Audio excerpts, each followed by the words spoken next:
जी अस्सलाम वालेकुम जी। Welcome to financial talks and Qazi speaks. मैं उम्मीद करता हूँ आप सब लोग बिल्कुल खैरियत से होंगे और यकीनन आप लोगों का आज का दिन भी अच्छा गुजरा होगा। एज़ एक्सपेक्टेड मार्केट आज अच्छी रही है। 423 मिलियन का वॉल्यूम है और तकरीबन 796 पॉइंट्स मार्केट ने ऐड किए हैं। आपके 2-3 बड़े शेयर्स चले हैं। इसके अलावा सारे का सारा जो आज का दिन था वो आपके कचरे के दिन था कि पेनी शेयर जो आपके हैं वो सारे के सारे आपके चले हैं। तो मार्केट क्लोज हुई है 1,56,180 पे। अब मार्केट अपना दोबारा टॉप लगाने के लिए जा रही है। वॉल्यूम अच्छा बढ़ गया है। अब इससे पहले अगर आप देखें 1-2 दिन वॉल्यूम कम था, लेकिन आज वॉल्यूम अच्छा आ गया है। WTL दोबारा पॉजिटिव है, 124 मिलियन का वॉल्यूम है। 1.9 and 2 की तरफ इसे जाना चाहिए। बैंक ऑफ पंजाब आज दोबारा जी तकरीबन 1 रुपये ऐड कर गया। 112 मिलियन का वॉल्यूम है। पिप्टल 1 रुपये ऐड कर गया, 70 मिलियन का वॉल्यूम है। पिप्टल का मेरा जो लॉन्ग टर्म में टारगेट है वो 18+ का है। FCSC बहुत टाइम से 1-2 माह से हमें तंग कर रहा था। आज 71 मिलियन का वॉल्यूम है, तकरीबन 80 पैसा जिसने ऐड किया है। मीडिया टाइम्स लिमिटेड आज आपका कैप है, 60 मिलियन का वॉल्यूम है। TPLP आज मेरा चला है जी 70 पैसे ऐड कर गया, 58 मिलियन का वॉल्यूम है। FFL आज चला है 46 मिलियन का वॉल्यूम। FFL के बारे में तो मैं आपको यही कहता था कि 20+ करेगा। DCL आज दोबारा चला है लेकिन क्लोजिंग अच्छी नहीं दी, 46 मिलियन का वॉल्यूम है। एक कैप लगने की देरी है। DCL बहुत अच्छा परफॉर्म करेगा इंशाल्लाह। FNEL दोबारा पॉजिटिव है, 42 मिलियन का वॉल्यूम है, ऑलमोस्ट कैप के करीब है। TRG को आज कैप लगा है जी। कल हमारी डिटेल में बात हुई थी TRG के बारे में और कल मैंने आपको बताया था कि TRG अब ब्रेकआउट की तरफ जा रहा है। FCSC चला है जी टॉप एडवांसर में। मीडिया टाइम्स लिमिटेड चला है। पेस हमारा कैप है जी दोबारा। अब हमारे पास जो है FCSC भी है, पेस भी है, ALAC है और FEM है। देन आपके पास HRPLG कैप है। तो बरल जी ASHT है, BF मुडारबा है, FECM है। तो बल 2-3 शेयर्स तो हमारे पास भी अच्छे आ गए हैं जो कैप में हैं। सिंध मुडारबा डाउन है, लोअर लाख के करीब है। DIIL है, काफ़ी ज़्यादा डाउन है। IDRT है, ग्रे लीजिंग कंपनी है, ऑलमोस्ट लोअर लाख के करीब है। 786 इन्वेस्टमेंट ऑलमोस्ट 8% डाउन है। देन आपके पास सकरन शुगर मिल लिमिटेड है, 8% डाउन है। देन आपके पास SS ऑयल मिल लिमिटेड है जी 550 पे आ गया है। देन आपके पास JDMT है, 8% डाउन है। NRSM है जी तकरीबन आपके पास 6-7% डाउन है, 7 रुपये इसने भी निकाल दिए हैं। बात करते हैं जी ज़रा हम सर्किट ब्रेकर्स की। ब्रेकर्स हमें क्या कहते हैं, अपर कैप में लोअर कैप में क्या है। 1-2 कंपनियां होंगी अच्छी, बाकी सब कुछ कचरा होगा। ALAC कचरा, ASHT है, BAPL है, भवानी एयर प्रोडक्ट लिमिटेड कचरा है, BF मुडारबा कचरा है, FECM कचरा है, HRPL कचरा है, KHYT है, मीडिया टाइम्स लिमिटेड कचरा है, MWMP है, पेस कचरा है, TRG है, UVIC है।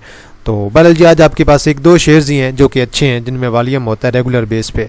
तो बरल कचरे का दिन था जी आपका। मुकम्मल तौर पे पेनी शेयर्स आपके चले हैं और फंडामेंटली स्ट्रॉन्ग शेयर्स आपके 2-3 चले हैं। जैसे PSO आज चला हुआ था, साजगार आपका चला हुआ था और इसके अलावा मीज़ान आपका चला हुआ था, एयरलिंक चला हुआ था। लोअर लाख में हमारे पास कुछ भी नहीं है। लेकिन जी सबसे ज़्यादा पॉइंट्स ऐड किए मीज़ान बैंक ने, जो कि हमारे पास है ऑलरेडी 165। TRG ने ऐड किए हैं जी तकरीबन 90 पॉइंट। TRG हमारे पास है। OGDC ने 80। हब पावर आज हमने लिया था इंटरडे में, ठीक है अच्छा गया, 79 पॉइंट्स हैं। PSO ने 64 ऐड किए हैं। माड़ी ने 58 किए हैं, माड़ी भी हमारे पास है, दोबारा लिया है। बैंक ऑफ पंजाब ने 57 पॉइंट्स ऐड किए हैं। माड़ी को हम डिटेल में आगे जाकर डिस्कस करते हैं। PPL ने 46 किए हैं, PPL भी हमने लिया हुआ है। नेशनल फूड ऐड कर गया भाई। मैं तो आपको कह रहा था बाय कर लें, कोई मसला नहीं है, रिकवरी कर जाएगा और देख लें रिकवर कर गया। कल भी ग्रीन था, आज भी ग्रीन है। आज तो इसने तकरीबन 385 का हाई भी लगाया हुआ है। KTML ने 38 पॉइंट ऐड किए हैं, नेशनल फूड ने 41 और PPL ने 46। थल ने 8 निकाले हैं, नेशनल बैंक ने 8, PSX ने 10, FCCL ने 10, बैंक अलबीब ने 12, सिस्टम ने 16। सिस्टम की बारी लगेगी इंशाल्लाह, थोड़ा सा टाइम टेकिंग है। अकेमुलेट अच्छा हो रहा है। बैंक अल-फलाह ने 18, आस्की बैंक ने 22, MCB ने 24 और FFC ने 102 पॉइंट्स निकाले हैं। मेजर पॉइंट्स निकले हैं आपके बैंक्स की तरफ से और उसके बाद फर्टिलाइज़र में FFC की तरफ से। इंडेक्स को अगर आप देखें तो आज का जो वॉल्यूम है, इससे पहले अगर आप वॉल्यूम देखें 274 मिलियन का, उससे पहले 241 का, आज का वॉल्यूम 423 मिलियन। अब जुम्मे की निस्बत वॉल्यूम आपका ऑलमोस्ट डबल हुआ पड़ा है। तो 423 मिलियन का वॉल्यूम है, जो कि बहुत कमाल का वॉल्यूम, एक्सट्रीम किस्म का वॉल्यूम है। अब करंट कंडीशन को देखें अगर कैंडल देखें तो ठीक है, छोटी सी कैंडल है, कोई ज़्यादा क्योंकि आपके बड़े शेयर नहीं चले हैं। पेनी शेयर जितना भी चल जाए ना, पेनी शेयर आपके इंडेक्स को जो है वो ऊपर की तरफ लेके नहीं जा सकते हैं। पेनी शेयर जो है सिर्फ आपकी इंडेक्स में मूव लगवाएंगे, लेकिन जो है एक पीक जो हम कहते हैं ना, वो आपको कभी भी नहीं दिलवा सकते हैं। तो बहरहाल पेनी शेयर आपके चले हैं। और अब देखना यह है कि इंडेक्स आज भी गैप के साथ ओपन हुआ है, इंडेक्स के गैप बहुत हैं। अब क्या इंडेक्स यहाँ पे 1,57,500 से 1,57,800 से ऊपर क्लोज होता है कि नहीं, और ये कल का दिन बड़ा इंपॉर्टेंट होगा आप लोगों के लिए, बल्कि ये वीक आपका सारा इंपॉर्टेंट होगा, क्योंकि ये वीक डिसाइड करेगा कि भाई मार्केट की जो है वो किस तरफ का रुख कर रही है मार्केट। करंटली तो भाई ये डबल टॉप है हमारा कि यहाँ पे जाके एक रेजिस्टेंस है अच्छी। अब देखना ये है कि क्या इंडेक्स इस रेजिस्टेंस की तरफ जाता है कि नहीं। बल ये स्टिल जो है थोड़ा बहुत जो है टेंशन की बात है। इंडेक्स अगर इसे क्रॉस कर जाता है तो फिर तो आपके लिए बड़ी अच्छी बात है, इंडेक्स स्ट्रॉन्ग बुलिश हो जाएगा। लॉन्ग टर्म में कोई मुझे मसला नहीं है। लॉन्ग टर्म में मैं कल भी आप लोगों से यही बात कर रहा था कि लॉन्ग टर्म में मैं इंडेक्स को 170 प्लस पे देख रहा हूँ। लेकिन शॉर्ट टर्म की जो मूव है वो इंडेक्स की, चाहे न्यूज़ पे चले चाहे टेक्निकल्स पे चले, जिस बेस पे भी चले, वो आप लोगों को देखनी होती है। वो आपको देखना पड़ता है कि मार्केट एक दिन ऊपर जाती है, 3 दिन जाती है, 4 दिन जाती है, उसके बाद कितने दिन मार्केट आपकी डाउन रहती है। तो बहरहाल उम्मीद है कि इंडेक्स अपना जो है यहाँ से डबल टॉप को ब्रेक कर सकता है। तो बहरहाल फिबीलिपी कल का तो मुनासिब था, आज का फिबीलिपी दोबारा देखेंगे कि आज का फिबीलिपी हमें क्या कहता है। माड़ी में आज दोबारा अच्छी मूव आई है, 7 रुपये ऐड किए हैं, तकरीबन 1.5 मिलियन का वॉल्यूम है। अब एक्स डेट देखें जी 18, आज डेट आपके पास हो गई है 16, अभी आपके पास 16 तारीख है, 16 सितंबर, 18 को एक्स डेट। अब कल आपके पास आखिरी दिन है। कल अगर ये शेयर आपका 700 लगाता है, फ़र्ज़ करें, या 700 के करीब भी जाता है, आप लोगों ने चुप करके एग्जिट कर लेना है। या फिर अगर आप ये कहते हैं कि हमें भाई जितना ऊपर जाता है जाए, 720 पे कहते हैं, 730 पे कहते हैं, आपने सिर्फ नज़र इस चीज़ पे रखनी है कि मार्केट की क्लोजिंग से 5-10 मिनट पहले आप लोगों ने माड़ी में से निकल जाना है। सेम सिचुएशन आप LCI के साथ है। LCI की एक्स डेट क्या है जी 9/18, और इसका जो डिविडेंड है वो आपके पास तकरीबन कम है। इसका डिविडेंड आपका राउंड अबाउट बन रहा है 6 का या 6.2 का, इतना कुछ आपका डिविडेंड बन रहा है। तो ये आपने इस पे भी नज़र रखनी है, इसमें भी आप लोगों की प्रॉफिट टेकिंग होनी चाहिए। बल्कि ये आपका शायद मेरे ख्याल में 660 की तरफ अगर जाता है तो वो आप लोगों का एक एग्जिट पॉइंट होगा। अब किन लोगों के लिए एग्जिट पॉइंट होगा? सिर्फ और सिर्फ शॉर्ट टर्म वालों के लिए एग्जिट पॉइंट होगा। लॉन्ग टर्म के लिए तो कोई मसला नहीं है, डिविडेंड ले सकते हैं, दोबारा नीचे मिले 630 या उससे नीचे, 330 या उससे नीचे, तो आप लोग उसकी दोबारा बाइंग कर सकते हैं, कोई टेंशन की बात नहीं है। तो बहरहाल यही आपका टीपी होगा कल, अगर उस तरफ जाता है तो वो आपका एग्जिट पॉइंट होगा। जो चाह रहे हैं कि डिविडेंड नहीं लेना जा रहे, कैपिटल गेन की तरफ जा रहे हैं, तो वो 355 से 360 के दरमियान निकल सकते हैं। बाकी जो डिविडेंड लेते हैं दोबारा आपका नीचे मिलता है 330 या उससे नीचे, आप लोग दोबारा बाइंग स्टार्ट कर दें, और देन आप लोग इसकी लॉन्ग टर्म में बाइंग करते जाएँ, 330 से नीचे नीचे जमा करते जाएँ। तो लॉन्ग टर्म में चीज़ों को देखें, शॉर्ट टर्म में आपको फंडामेंटली स्ट्रॉन्ग शेयर में कोई फ़ायदा नहीं होता है। 2%, 3%, 4% का कुछ फ़ायदा नहीं है।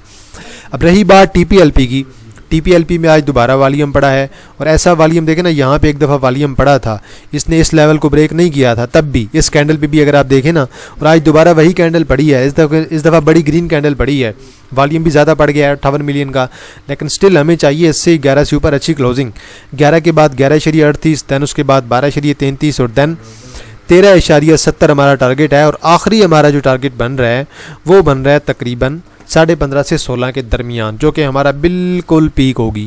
तो ये जो मैं आपको टारगेट सारे बता रहा हूँ, ये आपके लॉन्ग टर्म के टारगेट हैं। शॉर्ट टर्म के टारगेट्स आपके ऑलरेडी अचीव होते जा रहे हैं। अब यही चीज़ मैंने आपसे जो है हफ्ता पहले शायद डिस्कस की थी, जब वॉल्यूम पड़ा था उस दिन भी, तो मैंने आप लोगों से यही चीज़ डिस्कस की थी कि बहुत अच्छे रेट पे है, चाहे ये कैंडल थी चाहे ये कैंडल थी। मैंने तब भी यही कहा था कि भाई इसने थोड़ा टाइम लेना है, ऊपर जाएगा, लेकिन शेयर आपका टाइम टेकिंग है, क्योंकि शेयर का फ्री फ्लोट भी काफ़ी ज़्यादा है। अब रही बात इमेज की, इमेज पाकिस्तान लिमिटेड दोबारा आपकी सपोर्ट पे आ रहा है।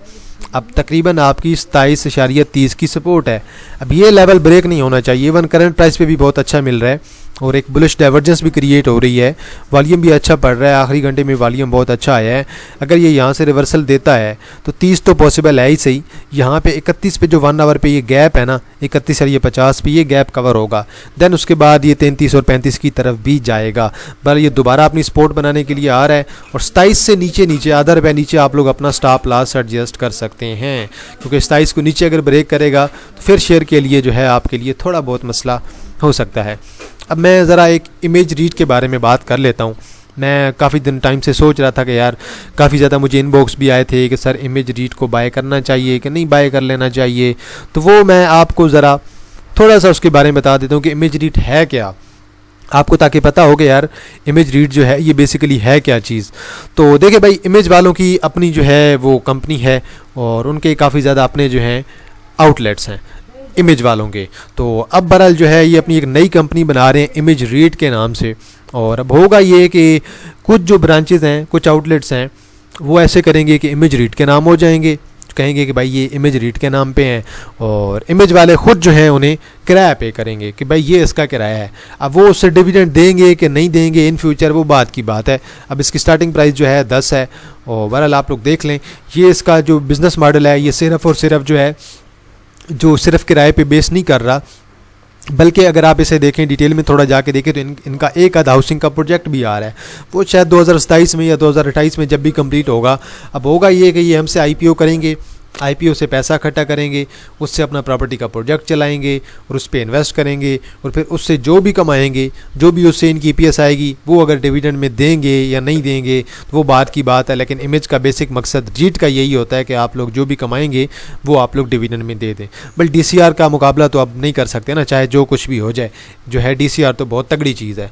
तो बहरहाल देखते हैं, मुझे तो बहुत एक एवरेज सी लग रही है कंपनी। हाँ अलबत्ता वो सट्टा चल जाए, टेक्निकली चल जाए, वो अलग बात है, 50% भी ऊपर हो जाए कोई मसला नहीं है, वो सिर्फ और सिर्फ आपकी टेक्निकल की बेस पे या फिर सट्टा की बेस पे होगी। लेकिन ओवरऑल अगर आप देखें तो बिल्कुल एवरेज सी चीज़ है। अब चाहे 2 नहीं चाहे 5 ब्रांचेस ले लें, 5 आउटलेट ले दें, लेकिन किराया तो उन्होंने खुद ही देना है ना, इमेज वालों ने खुद दे के इन्हें इमेज रीड को दे देना कि भाई ये लें, वो आगे डिविडेंड दे देंगे। तो वो बहरहाल अब आपको जो है साल का आप कोई 1.5-2 रुपये का तो डिविडेंड देने वाले नहीं है। तो बहरहाल वो देखेंगे ज़रा एक आध क्वार्टर के बाद इनकी परफॉर्मेंस क्या रहती है। आगे चलते हैं जी और बात करते हैं ज़रा जी मिलर ट्रैक्टर। तो हमने कल भी डिस्कस किया था और मेरा same he point of view है मिलर ट्रैक्टर के बारे में जो मैंने कल आपको बताया था। आज जी अच्छी क्लोजिंग मिली है हमें, टीआरजी में से 75 पे क्लोजिंग है, अपर कैप है 73 से नीचे आप लोग अपना स्टॉप लॉस रखें जो कि आपका ट्रेल स्टॉप लॉस होगा। आज हमने भी आज ट्रेड ली थी दोबारा इसमें 68 पे और 65 पे मैंने बाइंग लगवाई हुई थी, हमारी सिर्फ 68 पे बाइंग हुई है और शेयर हमारा सीधा चला गया है जी 75 पे। अब जिस तरह से ऊपर जा रहा है शेयर, जितने मोमेंटम के साथ एक्सपेक्टेड है कि शेयर 80 को टच कर सकता है इसी वीक में, 80, 85 और देन 92 के आपके टारगेट्स होंगे जो कि आपको सिर्फ और सिर्फ लॉन्ग टर्म के टारगेट्स लग रहे हैं। अब आप लोगों ने अपना ट्रेल स्टॉप लॉस जो है ना वो लाजमी लेके चलना है साथ। तो बल अच्छे मोमेंटम के साथ जा रहा है, इंक्रीज़ होता हुआ वॉल्यूम है जो कि एक अच्छी इंडिकेशन दे रहा है कि भाई शेयर दोबारा एक अपने अच्छे जो है मोमेंटम में वापस आ रहा है, जो कि आपका सिर्फ और सिर्फ लॉन्ग टर्म में कॉन्स्टर होगा। शॉर्ट टर्म में जो है शेयर आपको पैनिक करता रहेगा, तंग करता रहेगा। आज जी क्लोवर में तकरीबन 4.6 मिलियन का वॉल्यूम पड़ा है, शेयर कैप हुआ है, कैप होने के बाद शेयर दोबारा नीचे ओपन हो गया है। ओवरऑल शेयर आपका तकरीबन 6.2% पॉजिटिव क्लोज हुआ है। बल हमारी तो कहीं 43 पे 42 पे हमने तो जमा करवा रहा था मैं तो कि भाई यहाँ पे मूव आनी है, तो बल आज अच्छी मूव आई है और स्टिल एक्सपेक्टेड है कि ये यहाँ से अगर दोबारा डाउन आ जाता है 47-48 से तो फिर दोबारा ये शेयर आपका ये गैप फिल करने के लिए आएगा। और ये गैप आपका जो फिल होगा ना, ये यहाँ पे कहीं पे आपका गैप फिल होगा।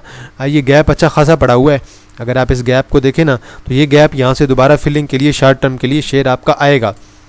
ये गैप फिल करके दोबारा शेयर आपका लॉन्ग टर्म में ऊपर जाएगा। लॉन्ग टर्म में ऊपर जाने के आपके चांसेस ज़्यादा हैं। शेयर के मोमेंटम अच्छा है, वॉल्यूम भी अच्छा है, लेकिन स्टिल ये बात नहीं है कि शेयर आपका अगले दिन ही फौरी कैप पे कैप मारने लग जाएगा। शेयर अगर आपका दोबारा यहाँ से डाउन आता है तो यहाँ से दोबारा रिवर्सल आपके शेयर का पॉसिबल होगा। बाकी इनकी एक मटीरियल इन्फॉर्मेशन भी कल आई थी, यकीनन आप लोगों ने देखी होगी। बाकी बोर्ड मीटिंग अभी तक इनकी अनाउंस नहीं हुई है, मैं कल भी देख रहा था, लेकिन स्टिल बोर्ड मीटिंग अनाउंस इनकी नहीं हुई है। अब मैं ज़रा बिग बर्ड पे ज़रा नज़र मार लूँ। कल अच्छी कैंडल भी पड़ी थी, वॉल्यूम भी अच्छा था, आज दोबारा 6 मिलियन का वॉल्यूम है। अब ये हमारी, मैं आपको हमेशा कहता था कि भाई 52 आपकी फर्स्ट रेजिस्टेंस है, उसके बाद देन 54 है, उसके बाद 56 है। 56 आपका एज अ ब्रेकआउट काउंटर होगा। अगर शेयर आपका इस दफ़ा 56 क्रॉस कर जाता है तो फिर उम्मीद है कि शेयर यहाँ से 56 क्रॉस करके फिर आपका लॉन्ग टर्म का जो टारगेट है वो 64 और देन उसके बाद 70 की तरफ भी जाएगा। बस इशू यही है कि शेयर आपका जो है 56 को क्रॉस नहीं कर पा रहा, हर दफ़ा उसी के करीब जाता है, वापस आ जाता है।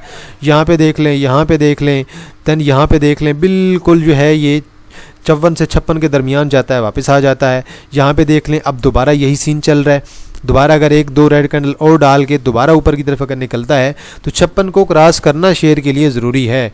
बाकी इसकी बोर्ड मीटिंग आप लोग लाजमी देख लीजिएगा कि इसके चौथे क्वार्टर की बोर्ड मीटिंग कब आती है। रिजल्ट्स उम्मीद है कि 2.80 के पिछले साल की EPS थी, इस दफ़ा कुछ ना कुछ बेहतरी आएगी और EPS हमारी अच्छी आएगी। तो अगले क्वार्टर में अगर एक आध रुपये की EPS लेके आ जाता है और साथ में कोई डिविडेंड भी दे दें तो फिर तो मज़ा ही आ जाएगा। तो बल अल्लाह खैर करेगा जी। बाकी रही बात मीज़ान बैंक की, मीज़ान बैंक हमने तो दोबारा उठाया हुआ है। मीज़ान बैंक का मेरा जो टारगेट है अभी के लिए वो 430 है। अभी के लिए 430 के बाद जो मेरे नेक्स्ट के टारगेट हैं वो काफ़ी ज़्यादा ऊपर गए हैं कि अगर ये यहाँ से 430 क्रॉस करता है, जैसे रैली चल रही है, यहाँ से नया हाई देन करेक्शन देन नया हाई देन करेक्शन देन नया हाई, और अब मेरे ख्याल से अगर नया हाई बनाता है तो वो कहीं 450 प्लस पे जाके बनना चाहिए। अब अगले क्वार्टर तक ये चीज़ पॉसिबल है। अगले क्वार्टर तक अगर आप रखते हैं, शायद उससे पहले भी कर जाए, और अगर आप अगले क्वार्टर तक रखते हैं रिजल्ट उम्मीद है कि अच्छे आएंगे, शायद 450 प्लस भी शेयर आपका निकल सकता है। अब रही बात UBL की, अब चाहे UBL हो, चाहे मीज़ान बैंक हो, चाहे MCB हो, चाहे HBL हो, अब सारे आपके सेक्टर में एक ही कहानी है कि भाई ये सेक्टर आपका बैंकिंग सेक्टर डिविडेंड बहुत अच्छा देता है, तो उस लिहाज से आपको पैनिक नहीं होना चाहिए। अब करंटली जो सिनेरियो चल रहा है, एक बिरिश डाइवर्जेंस भी बन रही है काफ़ी टाइम से, लेकिन उसका इम्पैक्ट कुछ हद तक आ भी चुका है। शेयर अपनी तकरीबन एक आध सपोर्ट भी लगा चुका है। यहाँ से देखें ना, हाई 380 का हाई लगाने के बाद शेयर आपका 360 पे गया है, अब 366 पे मूव कर रहा है। यहाँ से दोबारा जो मूव है एक, वो 390 से 395 की एक्सपेक्टेड है। अगर आप इस पैटर्न को गौर से देखें तो यहाँ से ऐसे लग रहा है कि शेयर आपका यहाँ से दोबारा जो है एक आध यहाँ से अपनी एक पीक लगा सकता है कि यहाँ से शेयर आपका लगाएगा, लेकिन उसके लिए मेरे ख्याल में थोड़ा सा टाइम लेगा। और अगर शेयर आपका यहाँ से ऊपर से ब्रेक कर जाता है, फ़र्ज़ करें कि शेयर आपका यहाँ से 400 को ब्रेक कर जाता है, तो फिर शेयर आपका दोबारा बड़ा स्ट्रॉन्ग बुलिश हो जाएगा। तो जितनी अच्छी कैमुलेशन होगी शेयर आपका उतना अच्छा परफॉर्म करेगा। तो बहरहाल कैमुलेशन हमेशा टाइम टेकिंग होती है। UBL भी काफ़ी टाइम से जो है कैमुलेट हो रहा है, और बहरहाल 4-5 रेड कैंडल डालने के बाद अच्छी सपोर्ट बना के अब उम्मीद है कि यहाँ से एक आध रिवर्सल जो है वो पॉसिबल हो सकता है। तो बहरहाल जी उम्मीद अच्छी है, इनसे इंशाल्लाह शेयर हमारा परफॉर्म करेगा। बाकी एक आध जो है वो बिरिश डाइवर्जेंस भी है, हिडन बुलिश डाइवर्जेंस है, ये हिडन बुलिश डाइवर्जेंस भी है, और काफ़ी ज़्यादा बिरिश डाइवर्जेंस का इम्पैक्ट भी आ चुका है। ये सारी यहाँ तक बिरिश डाइवर्जेंस थी, उसका इम्पैक्ट ये पड़ा है कि शेयर आपका 380-90 से गिर के 360 पे आ गया। तो बहरहाल छोटी सी डाइवर्जेंस थी, कुछ ज़्यादा नहीं थी, क्योंकि अगर वीकली पे टाइम फ्रेम पे होती तो वो फिर मेरे ख्याल में ज़्यादा अहम होती। तो बहरहाल क्वार्टर टू क्वार्टर रखने वाली ये सारी चीज़ें हैं आपकी। तो अगर आपको रखते हैं ऐसे लॉन्ग टर्म में तो फिर मेरे ख्याल में तो कोई टेंशन की बात नहीं है। तो बहरहाल जी ये कुछ शेयर्स थे, तो मैं बस सोच रहा था कि इनका एनालिसिस लाजमी कर दूं, क्योंकि माड़ी की एक्स डेट है आपकी परसों, और दैन LCI की भी एक्स डेट है। तो इस वजह से मैं चाह रहा था कि आप लोग इन चीज़ों में से अपने टाइम पे देखें कि भाई अब हमारा टारगेट हिट हो गया, एक्स डेट आ गई है, आप लोग अपना फ़ैसला कर लें। अब सीधी सी बात है, जिस बंदे ने माड़ी को बाय किया हुआ है 670-680 पे, तो उससे मैं यही कहूँगा कि भाई आप अपना सीधा जाएँ और अपनी जो है वो कैपिटल गेन लें। और एक्स डेट के बाद शेयर आपका आपकी बैंक प्राइस से नीचे आ जाएगा, तो कल जिस प्राइस पे होता है क्लोजिंग से पहले आप चुप करके एग्जिट कर जाएं। इसी तरह LCI का तो डिविडेंड नॉर्मल है 6 रुपये का है, तो उसमें भी आप लोग अपना फैसला कर लें कि जिसने अब बाय ही 310 पे 300 पे किया, उसे तो सेल करने की ज़रूरत नहीं है ना, वो तो चुप करके आपका डिविडेंड ले, दोबारा उसे नीचे मिले 330 से नीचे दोबारा बाइंग स्टार्ट करते, दोबारा एक्यूमुलेशन स्टार्ट करते। तो बहरहाल जी एहतियात से काम करें। मार्केट के लिए कल का दिन बड़ा इंपॉर्टेंट है। कल मार्केट आपकी बेशक अपना जो है वो टॉप लगा सकती है, और देखते हैं ये वीक आपका इंपॉर्टेंट है। वैसे भी इस वीक में टॉप लग जाना चाहिए आपका। अगर इंडेक्स टॉप को ब्रेक करेगा तो इंशाल्लाह इंडेक्स आपका मज़ीद बुलिश भी होगा, लेकिन करंटली जो सारी नज़रें हैं वो सिर्फ आपकी डबल टॉप पे टिकी पड़ी हैं। तो देखते हैं जी मार्केट आपकी कैसा परफॉर्म करती है। बाकी फिपी आपका आता है डेली का, तो उसे लाजमी देखा करें, उससे आपको कुछ ना कुछ आइडिया हो जाता है कि मार्केट में कल का ट्रेंड क्या हो सकता है। तो वैसे मैं व्हाट्सएप चैनल पे आप लोगों के साथ चीज़ें शेयर कर देता हूँ डेली की। फिपी हो गई, सेटलमेंट रेशो हो गई, इसके अलावा कुछ रिजल्ट्स आते हैं, बोर्ड मीटिंग अनाउंस होती है, डिविडेंड अनाउंस होता है, राइट शेयर अनाउंस होते हैं, मटीरियल इन्फॉर्मेशन होती है, वो सारी की सारे जो है मैं अपने काजी स्पीक्स जो व्हाट्सएप चैनल है वो आपको वीडियो इसी वीडियो के डिस्क्रिप्शन में से मिल जाएगा। उस पर मैं आप लोगों के साथ चीज़ें शेयर करता रहता हूँ। और अच्छी बात यह है कि मैं आप लोगों के साथ डेली की अपनी टॉप की पिक्स भी शेयर करता हूँ। ये मेरी डेली की टॉप की पिक्स हैं। तो बहरहाल जी जो लोग नए हैं वो फाइनेंशियल टास्क को लाजमी सब्सक्राइब सब्सक्राइब कर सकते हैं, बेल आइकन को प्रेस कर दें, वीडियो को लाइक किया करें और कमेंट सेक्शन में आप लोग अपनी राय ज़रूर दे दिया करें। तो इंशाल्लाह जी आप लोगों के साथ दोबारा मुलाकात होगी एक नई वीडियो के साथ। तब तक आप लोग अपना ख्याल रखिएगा। अल्लाह हाफिज़, फ़ी अमान अल्लाह।